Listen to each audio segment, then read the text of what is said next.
A fat black gay superhero has come to save us. Alex Smith's Black Vans is the future. Do fat people exist in the future? That's likely a question that many have never thought to ask. It has been argued that people of size are some of the most openly discriminated against and marginalized. So, for some, thinking about fatness and fat people existing in the future may be hard to imagine. But not for writer Alex Smith, a 46-year-old Philadelphia-based artist with roots in the punk music scene.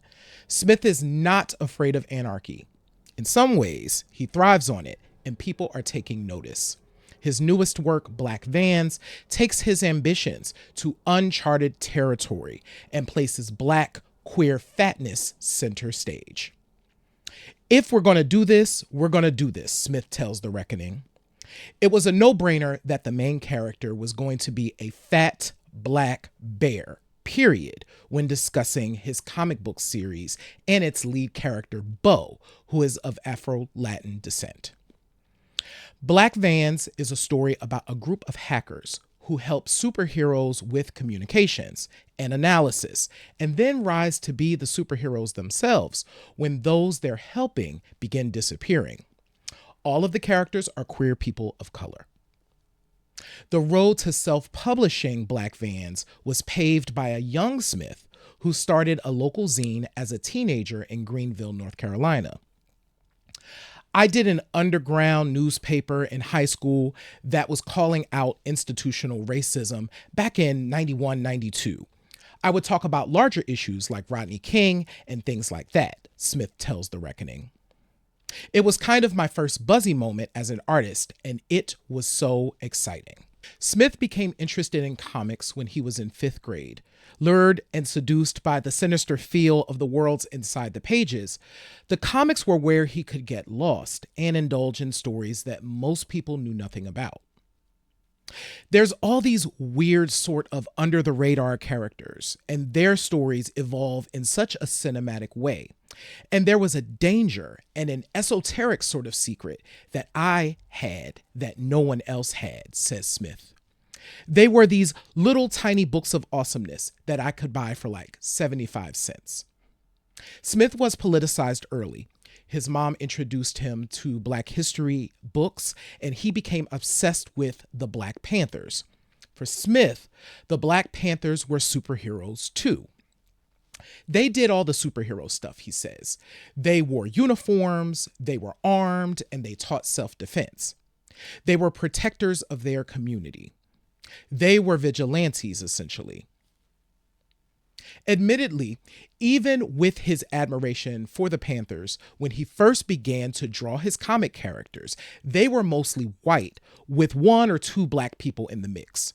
Subconsciously, he was following the patterns of comics he'd been reading, which meant writing to a white audience. That's changed over time, he tells The Reckoning. My storytelling has evolved to the point where I only want to write stories about gay black people, he says. But how did Smith's superheroes become black, gay, and fat? The simple answer is that Smith has an affinity for plus-size communities, like gay bear men. But even saying that isn't simple from a societal norms viewpoint. If you're attracted to John Goodman or Fresh Prince of Bel-Air actor James Avery, you have to mentally leap, he says. You have to make concessions. You have to explain yourself. What's not sexy about Uncle Phil? The guy is breathtaking.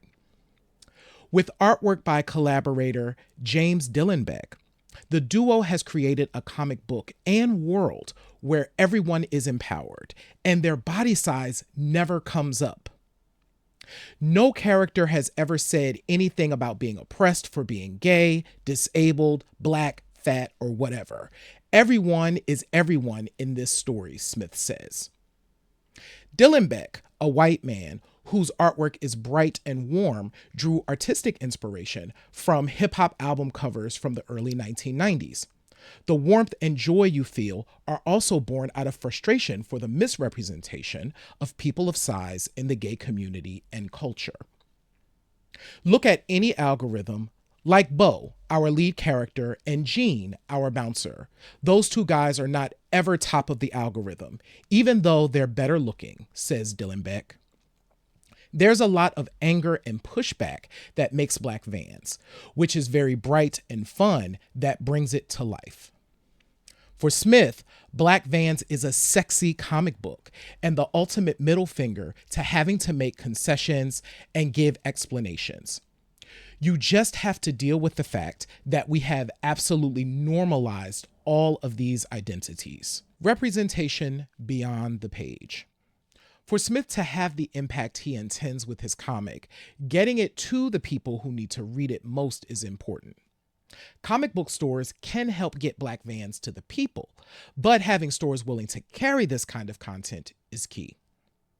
Black-owned comic book stores could be a way to do that, but there are a relatively small number of shops across the country. In Texas, one Black-owned comic book store is currently in business, Gulf Coast Cosmos Comics. Owner Byron Canady, a Black queer man, knows how important it is that Smith's work is available to the people. Like Smith, Canady, an adjunct professor at the University of Houston, discovered comic books as a child. He and his brother were homesick from school and needed something to read. His dad picked up some comic books for the brothers to keep them occupied. Interestingly enough, the comic books he got for myself and my brother kind of spoke to our personalities, he said. He got Spider-Man for me to read, and for my little brother, he was kind of like the Hulk, smash. For Canady, the idea to open Gulf Coast Cosmos came from a graduate school project at Full Sail University. His project was to develop a business plan. I don't know how many nerds don't want their own damn comic book store, he tells The Reckoning through laughter.